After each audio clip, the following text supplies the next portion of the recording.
दर्द है थोड़ा सा, और इस दर्द में मुझे कभी कभी ऐसा लगता है कि इंसान जो बात कहना चाहता है, जो समझना चाहता है, वो कैसा हो, क्या जिंदगी ने सिखाया, क्या बताया, क्या कहें हम कुछ नहीं पता। उसके लिए क्या होता है, मुझे ऐसा लगता है कि भगवान जी की जो मर्जी है, आपको पता है ना कि मैं तो बहुत, मेरा तो विश्वास भगवान जी में बहुत रहता है, लेकिन भगवान जी की मर्जी के आगे ना साहब सारी दुनिया जो है बेबस है, कुछ नहीं कर सकते हैं। जो उन्होंने सोच लिया उससे ऊपर कोई सोच ही नहीं सकता। बात है साहब 1968 की, एक गाने की रिकॉर्डिंग होनी थी, मतलब एक गाना रिकॉर्ड होना था।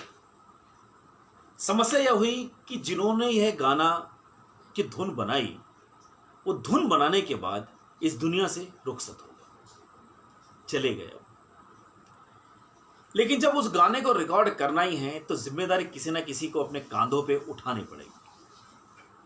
जब व्यक्ति चला गया तो उसके जाने के बाद जिम्मेदारी उठाई उनकी धर्म पत्नी ने, और उन्होंने कहा कि अब इस जो गाने की रिकॉर्डिंग है मैं पूरी करूंगी। गाने की रिकॉर्डिंग के लिए दिन निर्धारित हुआ। जब जहां गाना वो रिकॉर्ड होना था स्टूडियो में, आप यकीन करेंगे उस दिन वहां पर उस म्यूजिक डायरेक्टर की धर्मपत्नी मौजूद नहीं थी, बल्कि बॉलीवुड इंडस्ट्री के तमाम म्यूजिक डायरेक्टर वहां पर मौजूद थे, जो सभी ये चाहते थे कि ये जो गाना है ये ऐसा रिकॉर्ड हो जो मिसाल बन जाए, ऐसा इसके अंदर रिकॉर्ड किया जाए, इतनी सी कमी ना रहे। फिल्म थी अनोखी रात, और अनोखी रात का वो गाना रिकॉर्ड होना था, और गाना जिनको रिकॉर्ड करना था वो थी लता मंगेशकर जी।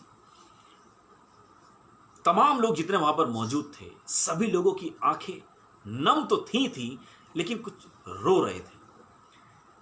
लता जी ने गाना रिकॉर्ड किया, माइक हाथ में पकड़ा, फपक फपक कर रोने लगी। रोते रोते उन्होंने अपने आप को संभाला और गाना रिकॉर्ड किया।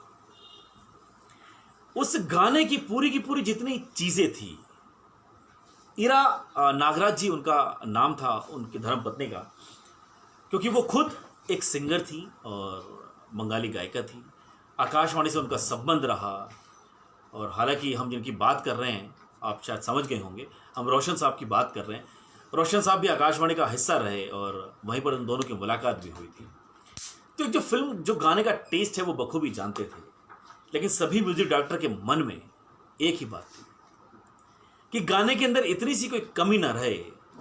और लिखने वाले ने जो लिखा, लेकिन संगीत देने वाले ने, वो कहते हैं ना कि इस गाने के बोल ने ये बता दिया कि हर कोई विदाई कैसे देता है। वो गाने को सुनेंगे आप तो मुझे लगता है कि शायद आपको समझ में आएगा कि वो गीत कौन सा था। इसीलिए मैंने कहा कि आज का जो फिल्मी किस्सा है वो फिल्मी किस्सा नहीं है, किसी की ज़िंदगी का हिस्सा है साहब। हमारे साथ भी है, कल आपके साथ भी है, किसी और के साथ भी हो सकता है। इसीलिए मैंने कहा कि भगवान की मर्जी के सामने साहब किसी का कुछ नहीं चलता। आइए उस गीत को सुनते हैं, उसकी एक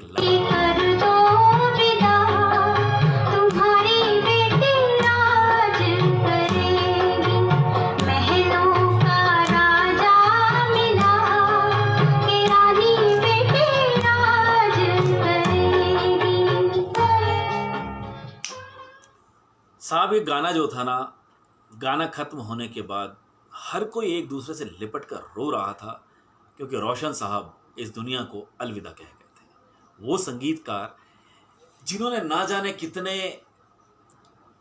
सिंगर्स को उन्होंने शायद अपने इस संगीत के द्वारा पहचान दिलवाई होगी, जो भी किया गया होगा। इसीलिए मैंने आपसे कहा कि आज का जो किस्सा है बहुत मार्मिक है साहब। यहाँ से निकली हुई आवाज़ है किसी की, आपके साथ इसीलिए शेयर किया क्योंकि आज शुक्रवार है और वीकेंड का दिन है। तो जाते जाते शायद कुछ यादें रह जाएं, कुछ आपकी बातें, इसीलिए मैंने आपसे कहा। आपके लिए और मेरे लिए